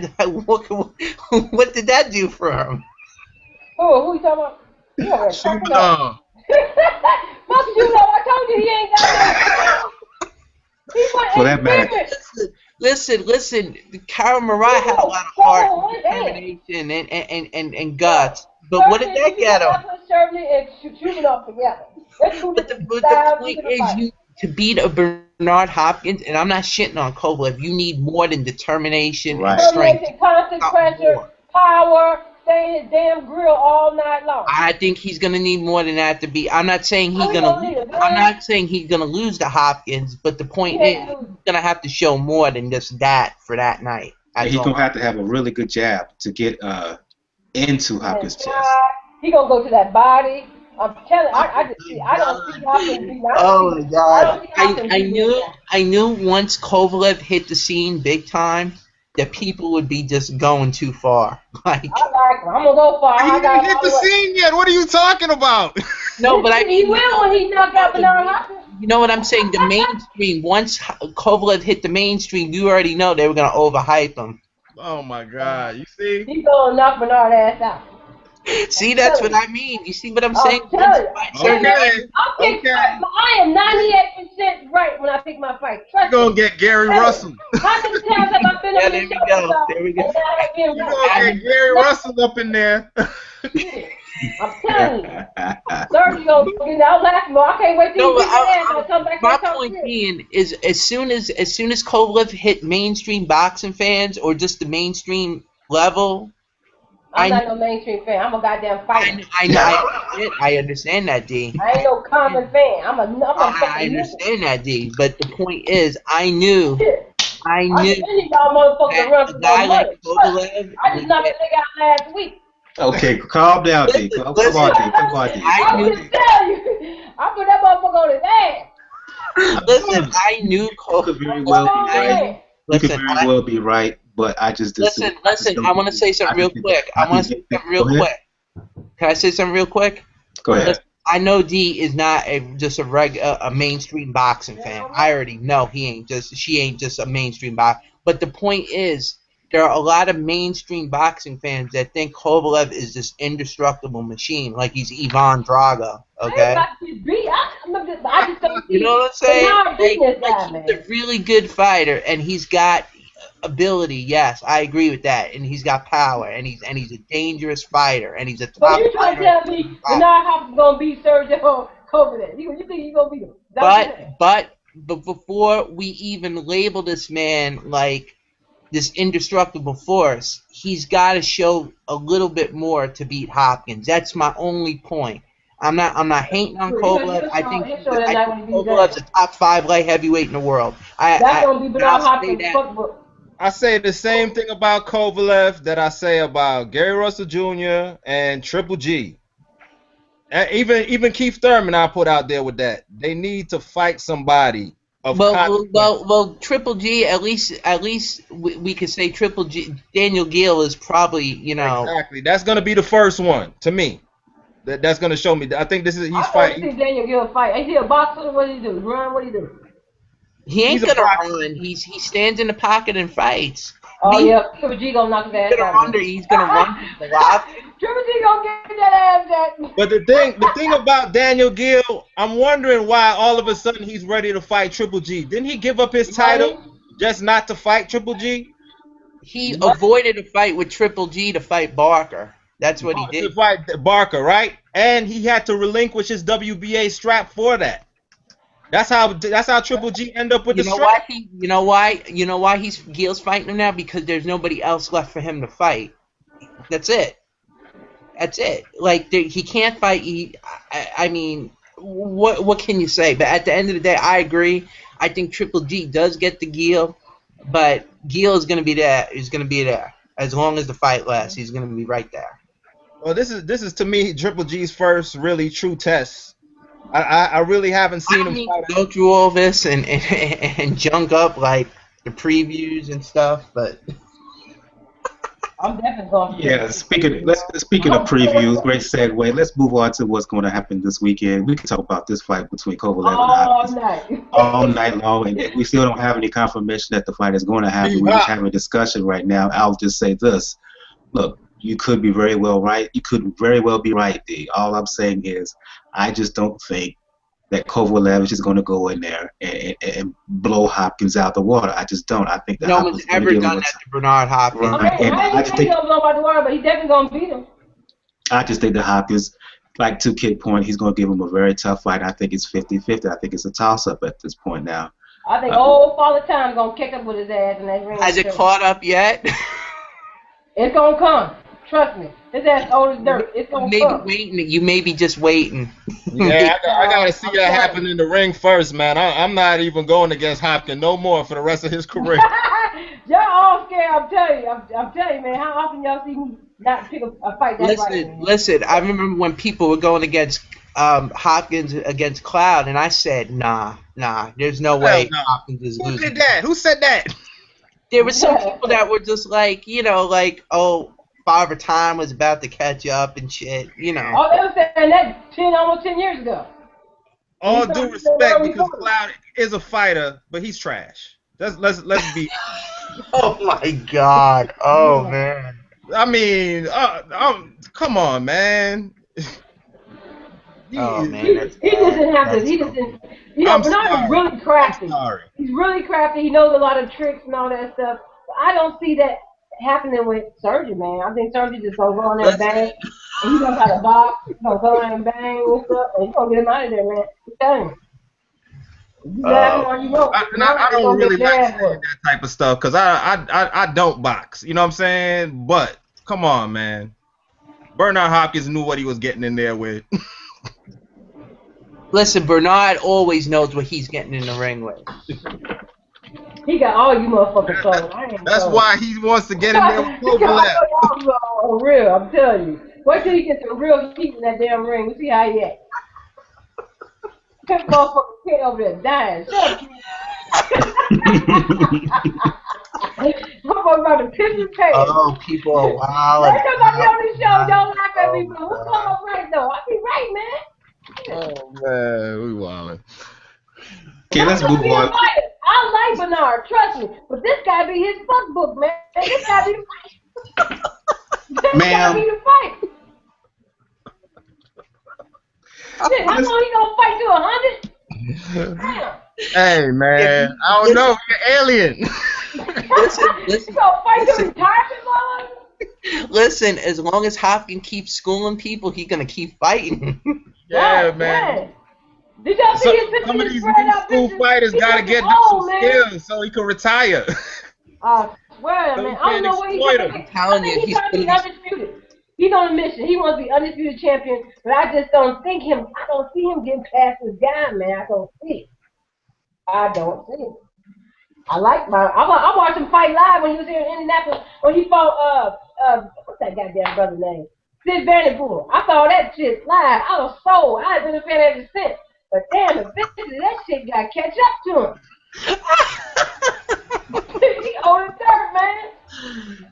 Mike, do you have any statements you want to make? I got nothing. Mike's like, I'm good. I got nothing. I am serious. I got nothing. Motherfucking heads off, man. Yo, man, let me tell you, I picked against Bernard Hopkins twice against John Pascal. Twice. No, I didn't pick against that fight.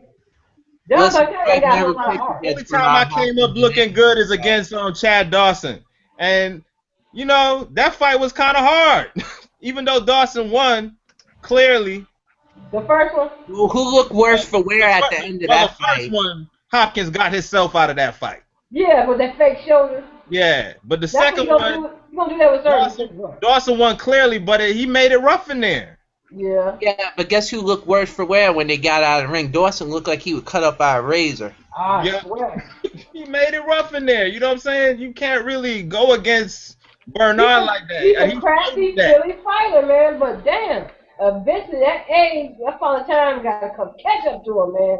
And I'm telling you, that surgery, that boy is bad. He's like a locomotive in that goddamn ring. I wouldn't want to be a part of his ass.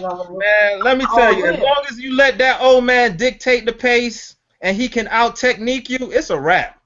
Yeah, he can get his hands on him. I'm telling you right now, if Bernard Hopkins schools Sergey Kovalev, you're going to hear a bunch of people jumping off the Kovalev. I will jump on my knees and suck the first dick come out. Whoa. You know, I'm gay. And I've been gay for 20 years. Whoa. I'm just saying. If I'm wrong, I'm sucking a dick. Whoa. Oh, shit. Let's not get X-rated here. Hey, man, we adults, man. Just bleep it out. I'm just saying. That's how serious I am. I don't even know how to do all that. Tell you. This is like fuck y'all heads up real quick. Whoa. Straight up. They're like, what? Huh? What you just say? How messy up? Yeah, man. I'm serious, man. He's got this. Okay, let's finally move on to let's move on to like more right. important stuff at this point. Let's move on to the fights that's happening this weekend. Cause Did you guys speak on Lara already? Did I miss that? yeah, we did. Quickly, your thoughts on the Canelo Lara fight, Natty? You know, I was watching it with you. let folks know who watched this. Who are you going for, Lara? Hell yeah, man. He was robbed. And I'm sure Doodle Brown think he wasn't robbed because he was dancing around the ring too much, right? Dancing, that nigga was running. That motherfucker had track shoes on. Look, man. Look. Check this out, man. I said this before the fight, and I'll say it again. Canelo does not look good against movers, and he has not learned how to cut off the ring. Erislandy Lara fought his fight, and Canelo could do nothing about it. He had his moments, you know what I'm saying, where he would land some body shots here and there, but he was getting credit for shots that he wasn't landing as well, because there was a lot of shots that were landing on the hip, on his arms, and things of that nature. You know what I mean? And to me, Erislandy Lara easily outboxed him for 12 rounds. I had the fight scored 116 to 112. What was that? 8 rounds to 4? Yeah. Yeah, 8 rounds to 4, man. I only found 4 rounds that I could give Canelo clearly.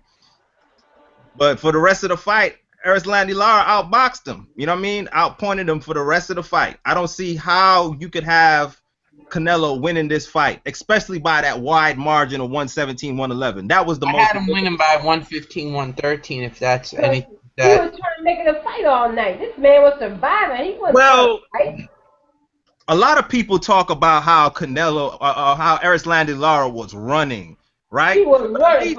He was landing punches. Just because you come forward doesn't mean. Hold up. Just because you're coming forward doesn't mean that you're winning a fight. He was coming forward swinging at thin air. Thin air. Because he was so damn quick, that nigga had something in his shoes, man. He was out He could not hit him real quick. Cut off the ring. Get a new trainer. That ain't my fault. Catch me. Catch me if you can. Ain't no catch me. It's a fight. You talking all that smack. Why am I making it easy for you? You gonna run for 12 rounds? No. Erislandy Lara does not fight in the pocket. Why am I going to fight in the pocket for this fight? Why am I going to make it an easy fight for Canelo Alvarez? You don't have to stay in the pocket. You don't have to stay in the pocket. He wasn't busy enough. He threw what's the new move? He threw a combination. Nah, get out of here. He was busier than Canelo. Nah. He was busier than Canelo. Okay. Canelo won, and I picked Canelo. Let's finally move on. Talk about the weekend's action. Fight happening in Macau. The headline, of course, is Zhu Shimei. He's going to be fighting Luis De La Rosa in his 10-round bout, his first 10-round bout. But to me, the interesting bout on this card, there's a couple of interesting bouts that I'm very intrigued by. First of all, Guillermo Rigondeaux, who, far as I'm concerned, there's only 2 boxing geniuses right now. One is Floyd Mayweather, and one is Rigondeaux. I consider him a boxing genius, a contemporary boxing genius. He's going to be fighting a fighter from Thailand by the name of Koki Jim. And also on this card, a super middleweight who I think very highly of, Mexican super middleweight by the name of Gilberto Ramirez. He's going to be fighting a guy by the name of Talib Piao. Excuse me if I'm pronouncing his name wrong. In a 10-round bout, also on this Macau card. I want to go, and I'll go to you on this one, Kent. Talk about Rigondeaux fighting Koki Jim. Unfortunately, this bout is not going to be aired on HBO 2. It's going to be aired on Unimas later on in the evening, later on Saturday night. Your thoughts on Rigondeaux in this bout, and more importantly, your thoughts on why HBO 2 decided not to air his bout live against Koki Jim. I just think it is what it is, okay? We know that Rigondeaux can't draw a crowd to anything he would do. I mean, even if he, And I don't that's think. insane because I think that man fights beautiful. You know what? He does have skill. The man has skill, and I don't take that away from Guillermo Rigondeaux. But the Well, point is, they, no they, one's. I don't mean to cut you off, Kent, but before you say Rigondeaux can't draw a crowd, Right. they haven't put him in a place where he's been Right. allowed to try to draw a crowd. Look at where they put Terrence blacklisted Crawford. him. They put Terrence Crawford in his hometown, and he drew in what 14,000 people. Almost. When Yeah, has I Top give, Rank I give even you, I attempted give to you put that. I give you that. I give you Rigo that. in Miami? When has Top Rank attempted to put Rigo in No, they Miami? haven't, and I agree with you there. But I'm gonna just say right now, listen, whatever they have done with Rigondeaux, with Top Rank, whatever they've done, Blacklisted him. it hasn't worked. Hasn't worked. No one cares to see Rigondeaux. No one bothers to see Rigondeaux. It's I sad mean, because he can stand right in the pocket and you can't touch this man. yeah, I agree. He's a boxing genius. I'm not taking that away from That's Rigondeaux. crazy. I don't understand it. But the fact of the matter is, when he fought Ajbeko, people literally walked out of the venue. They didn't want to watch it anymore. They didn't want to watch him just go through just do the bare minimum to win the fight. I agree that Ajbeko didn't push the fight. Thank you. He didn't do nothing. I agree with that. But at the same time, you got to understand that Top Rank still has to sell a product, okay? And if the product ain't, if you're not going to push, to try to be more aggressive, to try to make it more appealing, and in that regard, it is what it is. I mean, Adbeko fought scared. He got hit one time and didn't want to commit anymore. You know what I'm saying? And he was supposed to be the aggressive fighter in there. Well, the question is, you mentioned Terrence Crawford, how they put him in his hometown against a guy, Gamboa, who came to fight, who made Crawford show up, perform his best. He forced him to, in order to win. Look, when you look at Rigondeaux at 122 pounds, look, you got Santa Cruz there, but he's over with Showtime, Al Haymon, I believe, or Golden Boy, excuse me. Who at 122 pounds can, well, let me qualify this because this is his last fight with Top Rank. Yeah. But other than Santa Cruz, who is a guy at 122 pounds that they can put Rigondeaux with to make him look, to bring out the best in him, to make him look insane? Because for me, Kent has a point about he's not drawing, and whatever they try to do, it hasn't worked. But my issue is, it can work if you put him in with the right guy and if you put him in the right situation. Who at 122 pounds is there for Rigondeaux to make that kind of fight happen? Or do you see a case? What's that, junior featherweight? Go ahead, Natty. Well, Frampton, Quigg, they won't win, but they'll fight him. You know what I'm saying? But I don't think they want to fight him. There's a lot of people out there at the weight class that just don't want to fight Rigo. Do you think it's just a case of him having to move up to 126 pounds? Even at 126, they might be a little braver, think he's too small. You know what I mean? But I don't think Rigo is a 126 pounder. Listen. I don't mean to jump back in and interrupt anybody, but I see the problem is Rigondeaux brings no money to the table, and I think his skill and his his, let's just say, his advanced skill is not gonna bring anything to the table for these fights. I mean, I can understand they want these fights, but wanting these fights and making these fights are two different things. Okay? At the end of the day, I think with the fact of the matter is Rigondeaux, he's fighting on Unamas, which tells you right there that he's bringing no money on tape delay against a guy who hasn't had a major fight in about 8 years. I mean, the last time this guy fought on a stage like this was against Ponce de Leon, and he got poleaxed in a round. So at the end of the day, this ain't doing nothing for him. It's just the last fight of his deal with Top Rank. And I don't know where he goes from here. I mean, he's the first guy with a belt that I know of. He's the first guy with a belt that's active right now, that's an active champion, that's going to have no promotional deal after his next title defense, this title defense, and it's the first guy Sean has in the chat made an interesting comment. He's saying that Rigan Diao versus Shinsuke Yamanaka, who we talked about earlier in the show in Macau, the prospect of that fight.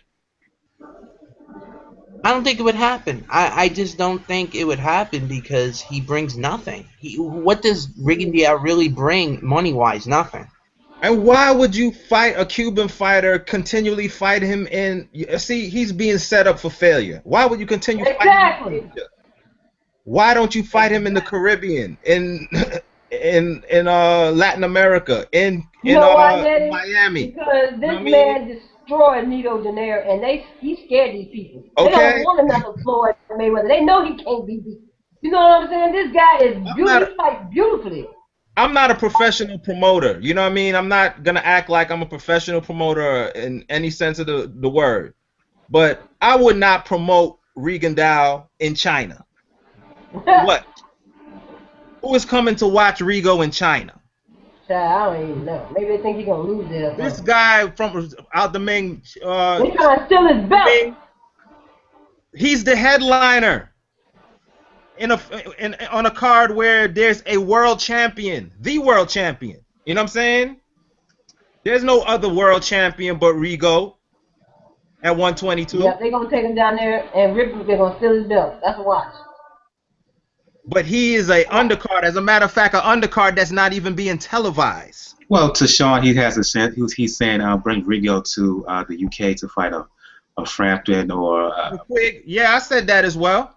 I'm with that. That will make a good fight. But those guys have said out of their mouth they don't want to fight him. As a matter of fact, Frampton, he's going to be fighting Kiko Martinez in September. And what's the other guy over in UK? The other junior featherweight. I'm looking at a whole bunch of them. I can't forget. Quick. That's Quick is talking about fighting Santa Cruz at some point later on this year, if not early next year. One of those so guys are the regular WBA champions, and he's walking around like he's the real champ. You got a point. You know what I'm saying? And does not want to get in the ring with Rigo. Said it out of his mouth. So they know they can't beat him. Rigo's on another level, I think he said. Some shit like that. Exactly.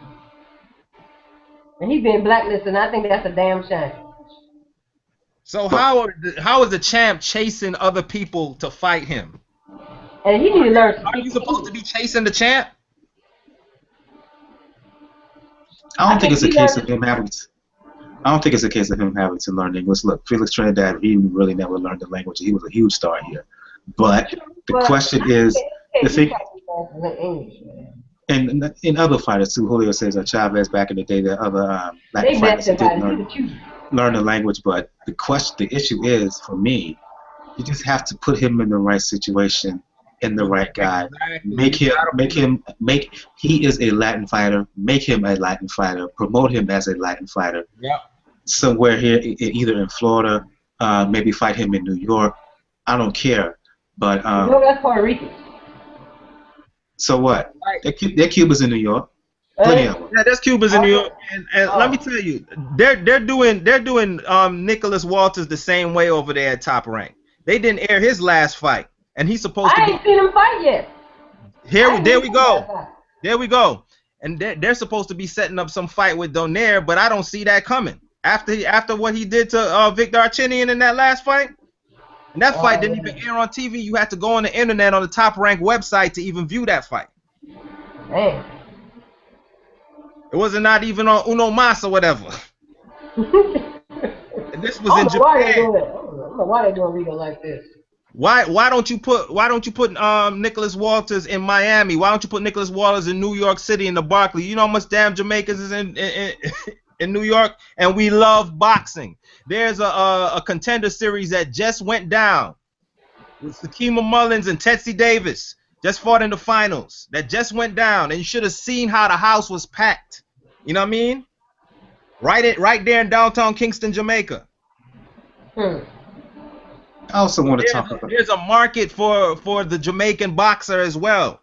And not only that, the guy trains in Panama and speaks fluent Spanish. So if you want, you can market him to the Latin American crowd as well. But you have him fighting in Macau, China, because of your pockets, not to promote the fighters themselves. And what do they have to say about Nicholas Waters? He's not a passive defensive fighter. He's very aggressive, and he's a puncher. He's an exciting fighter. So what's the excuse with him? They pick and choose who they want to make a stop. That's what it sounds like. I want to talk about also on this card. Also on this card, a super middleweight I like a lot, Gilberto Ramirez, only 22 years old, tall, 6'2", Mexican fighter, southpaw who can punch and can box. Tall fighter who really goes to the body hard, but can also stand outside and move around a bit and can box a little bit. He's fighting a guy by the name of Telepiao.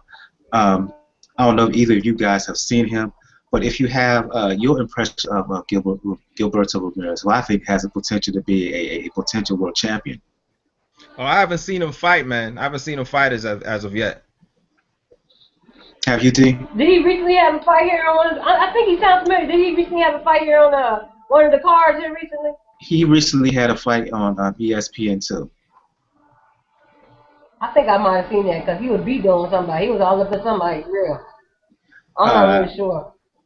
Well, since you haven't seen that, your thoughts on real tall dude, real tall. Yeah. Yeah, I think I saw him. Damn, that's the tallest man I've ever seen. Right. Any impressions on Zhu Shiming, who's going to be fighting on that card, Macau card as well? Child, I don't know. I mean, he's showing improvement, but I'm not sure that he'll ever be world champion, man. I'm not impressed with him as thus far, and I don't believe he's good enough to be the top bill on this card that's coming up. You know what I mean? But I understand it's in China.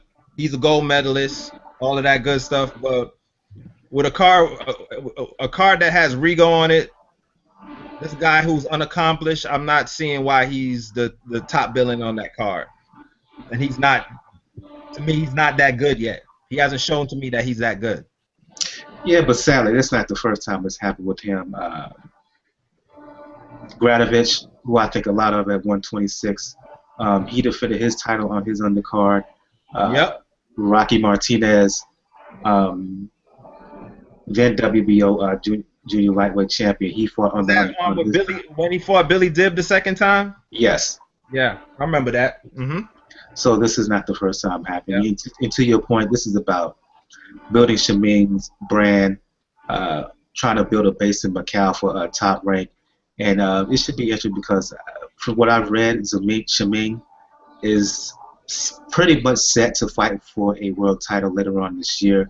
It may happen on the Pacquiao Algeria undercard, so it'll be interesting to see what he will turn out to be. Because I agree with you, Natty. From right now, I don't see him beating the top fighters at 112. I don't see him beating the Thai fighter Rung Roy, and don't be surprised if Shiming fights Rung Roy in November.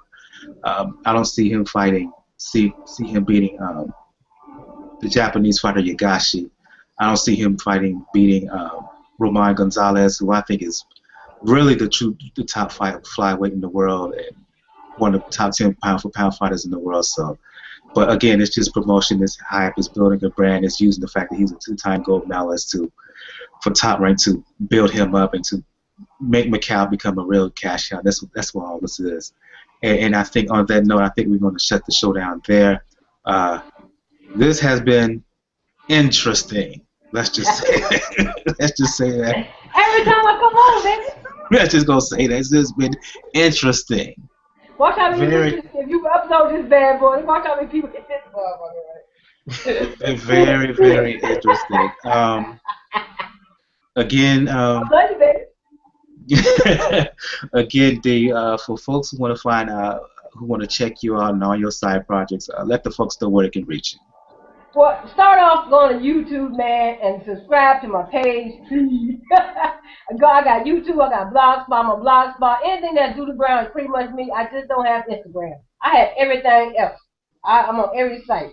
I have my own fan page on Facebook. Check me out. I got a couple of Doodle Brown Show, Bobby Boxing, check it for them. Come check me out, man. I love chopping up about boxing. I'm talking about it all day long. Here we go. And again, we're going to continue to send prayers and best wishes to you as you start this ongoing fight, second fight against cancer. And, you're going to beat cancer. You beat cancer's butt before, you're going to do it again. Going to do it again. I'm going to beat this. No doubt. And absolutely, if you Naughty Dread, let the folks know where they can find you, where they can reach you, the talk boxing or anything else. You can catch me on YouTube, Mr. Naughty Turner 1. That's Blackbird Sugar Boxing if you Google me. You can catch me on Facebook at Naughty Turner, on Twitter at Naughty Turner, on Instagram at Naughty Turner, and that's Turner Turna, not with an ER. All right, peace. And for Chris Kabian, who was on the show with us earlier, you can just search Chris Kabian on YouTube and on Facebook. You can also check out his he has a page on Facebook as well called, let me look it up real quick. We live, eat, and sleep boxing. He has a page on there. Just check that out. Chris Caban, excuse me. We live, sleep, and eat boxing. Just check out his page as well on there. For Kent, who had to dip out before the show ended, you can, if you want to talk boxing with him, just go to facebook.com/kent.airs.1.